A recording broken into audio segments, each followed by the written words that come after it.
That would be record on great. this computer. Nothing changed, so I'm assuming it's actually recording. Okay, good. Okay. So I just wanted to talk a little bit about the transition coming back and kind of where we are with that transition. And then I wanted to, when I was at my own students' PTSA meeting, we talked about what parents can do to help in that transition. So I just want to talk a little bit about that. So we we're high school is the last phase of students returning. So elementary students who choose to return back in person will start next week, Tuesday, and then middle school the Monday after that, and then high school will be the Monday after that, February 1st. We are planning a little ignition day. So in previous years for ninth graders, we'd always have an ignition day where freshmen and new students to West Valley get to come in and spend the day in the building first. And so we are still planning to do that. It'll be on Friday, the 29th. And actually, all the buses are going to start running next Tuesday. So people who are returning in person did have to request a bus. And so I've sent out that form and it's been in the announcements. But all of those buses will start running next week, Tuesday. So when we do the 29th for that freshman day, we're hoping it'll be like a true run through, that buses will be running, that they'll get to come to school, that we'll have some activities for them throughout the day, especially during that SSP time that will start then, and they'll get to have a feel for the school and what it's going to be like in COVID land coming back. So that is one really great thing that we will get more details out as we come to that. And kind of go from there. I did also just want to talk about kind of where we're at. I think Dr. Gaborik has maybe shared some numbers at different points, but it really truly is. We have about 880 students enrolled at West Valley.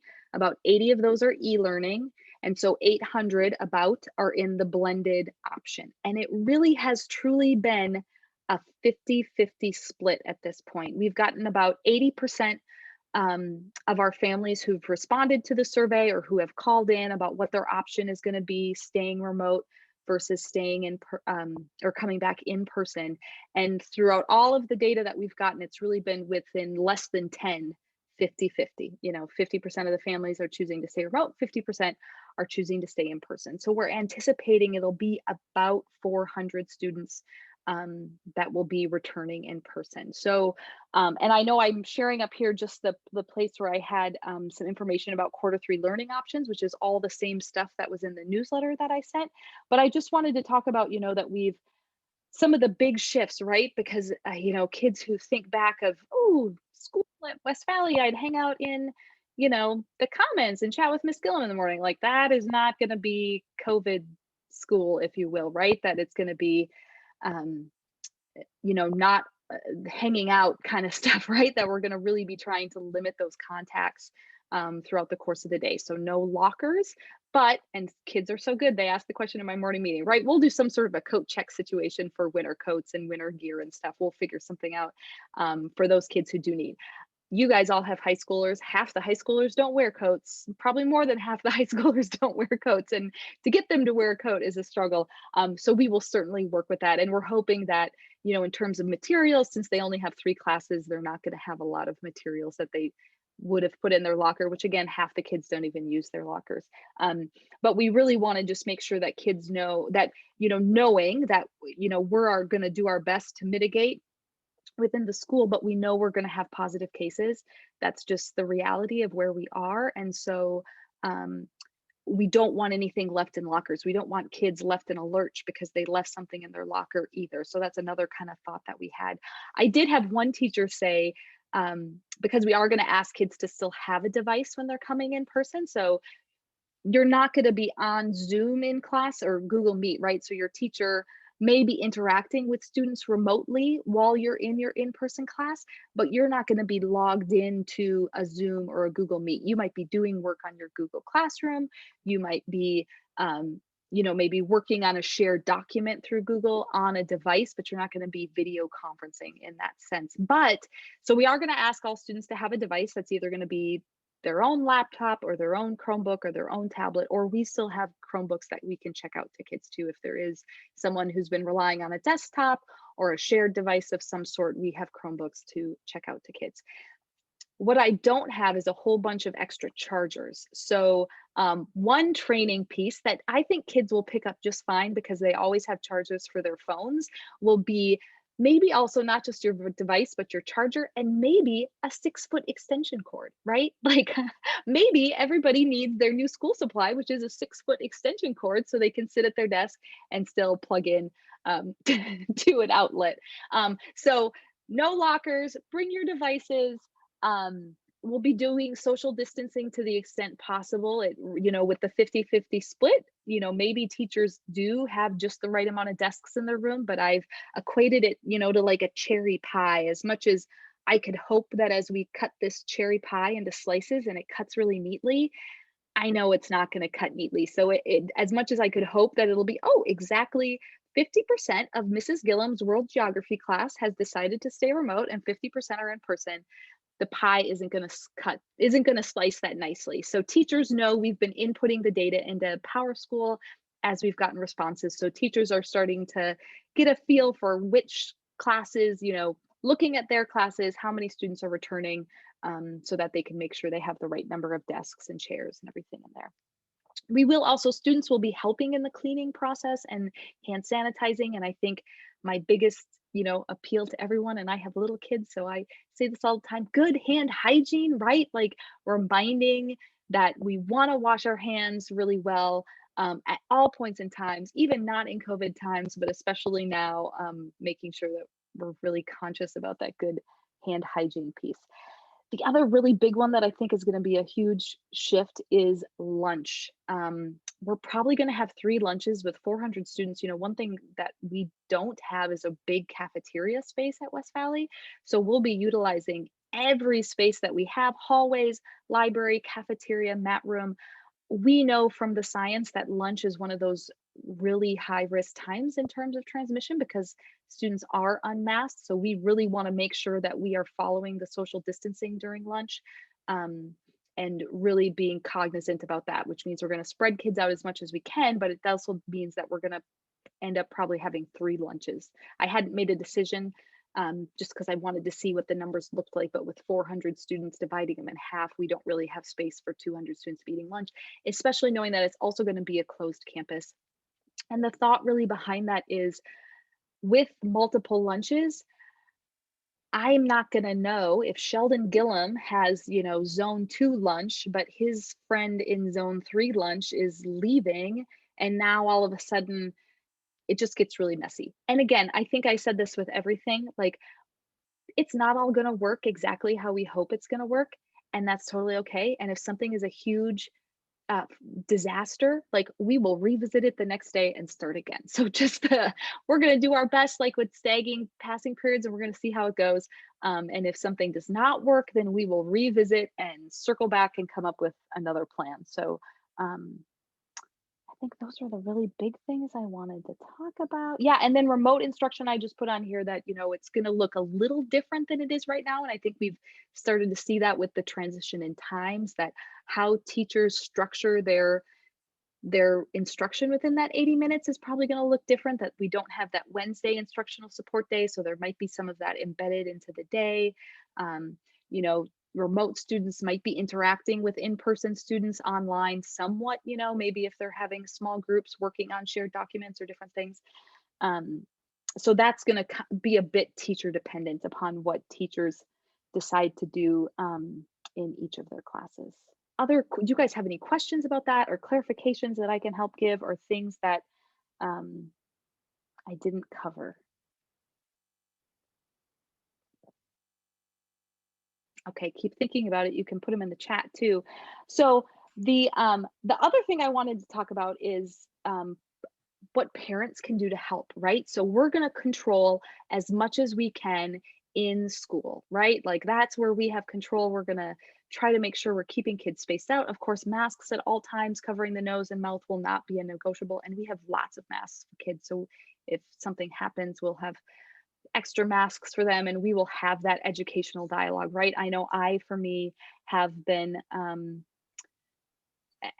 trying really hard to train my kids about masks and good mask etiquette and all those kind of things. So I think The big thing that comes to my mind, though, is making sure that parents are aware of the daily decision tree and really following that. Because I know, um, and I shared this when I did my thing with Dr. Nace, right? I had COVID. I had very mild symptoms. I worked every day that I had COVID because I wasn't that sick. So, what may have before in our heads been not something that would have prompted me to stay home. I just had a headache and a sore throat, like nothing crazy. I thought I had a sinus infection. Um, but now, because we know that those symptoms can be so mild, it's just really, really important to kind of get that decision tree. And let me stop my share and find that real quick so I can just go over those pieces. And then somebody asked a question in the chat, which is a great question. How are we going to make sure kids are social distancing during lunch?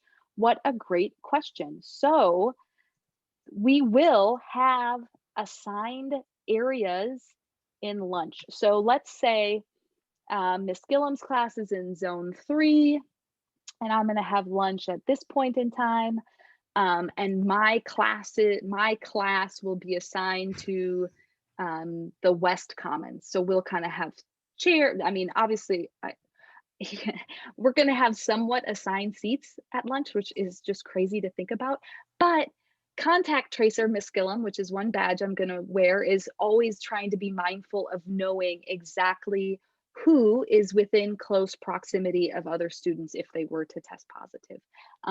So I do, one of my many name tags that I will wear, we will have assigned places at lunch and then assigned seating to some, extent. So we know at least where kids were during the day or during lunch, especially.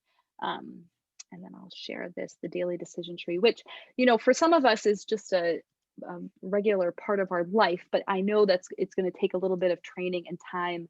Um, for our athletes, I think they're very well aware and have been super amazing at keeping us in the loop as they've been checking in and doing, kind of fall sports that we did and also conditioning. So, of course, the travel piece that there's quarantines related to that. Um, if you're identified as a close contact, and this would also be my other appeal to families, is that I think about how important it is to disrupt that spread. So, if your student is identified as a close contact, or if your family is in any way, shape, or form, following those quarantine rules are just so critically important. Because if you are asymptomatic, and I know for me, the thing I worried about the most when I was sick was, did I possibly give this to anybody without knowing? So that was, I mean, really, like, I just want to impress upon how, this is really important for our community, that we want to stay open. We want as few cases and transmission as possible. And that's where all these mitigation pieces come in. So, really being able to follow closely and call us if you have questions, because we have worked through it a lot. What it means if you're a close contact, what does it mean if you're symptomatic? Um, what does it mean if you are in isolation versus quarantine, right? Like, we talk about how isolation is for people who are sick, that you need to isolate. We call it the isolation ward in my house, where you have your own bedroom and you have your own bathroom, and we deliver you food and drink. Um, so just making sure that you follow those rules and call us if you have any questions, that, at least now we have kind of worked through scenarios. So we've gotten a little bit more um, familiar. Now, the tricky part about symptoms is, if a student has symptoms, any of those common symptoms that are on there, there is, kind of like a 3-prong piece. I think it's 3, or is it 4? Negative steps. Okay, so 4 prongs. So, right, if you think you have symptoms, or you have symptoms and you don't know what they're related to, um, you can stay home and isolate for 10 days. And that's it. You can stay home, you isolate 10 days, and then you're good. You can get tested, um, and until you get your results, you stay home and isolate. If it's negative and all of your symptoms have resolved and you've been fever free for 24 hours without any fever reducing medication, then the student is cleared to come back to school once we have those negative results. And then, of course, if it's a positive test, then there's the isolation period that goes along with that positive test, and then on our end, the close contact tracing that goes with that. um, And I would speak to the close contact, but it changes all the time. So, I mean, there's now at least it used to be just a 14-day option. That was all it was 14 days of quarantine. There is now a minimum of 7 days quarantine and a negative test, or um, a minimum 10-day option instead of 14 if you don't get a test if you're a close contact. That was very scattered, so I hope I answered. I hope I addressed. Are there any questions around that piece? Okay. Nicole's nodding, oh, go ahead, Is Stephanie. this decision, sorry, is this daily decision tree, is this on like the West Valley website or somewhere that parents can access this? It is on the district website, because it does Okay. change, because we've learned, right? I Right. don't even know how many revisions this is, probably 6 revisions in. I have never posted it to my website because I would forget to change it when it gets updated, but it is available on the school district website, and I always have the most recent one in my howlers whenever I send that out. But Okay. I love what you're saying, and I'm going to make a direct link to it from our front page of our website, because that is going to be important as we get started, that it's easy for people to find. Oh, I just put my computer to sleep. Okay.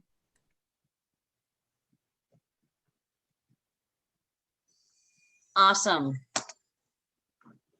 Okay. I think that's it from me. Nicole, those are the biggest things I wanted to talk about. And then if anybody has any questions, please email me. I try to stay mostly caught up on email, but you can also call, and we're happy to talk you through anything else. Okay. Thank you, Sarah. You have done such a good job of keeping us informed through the howler and through the messages and everything.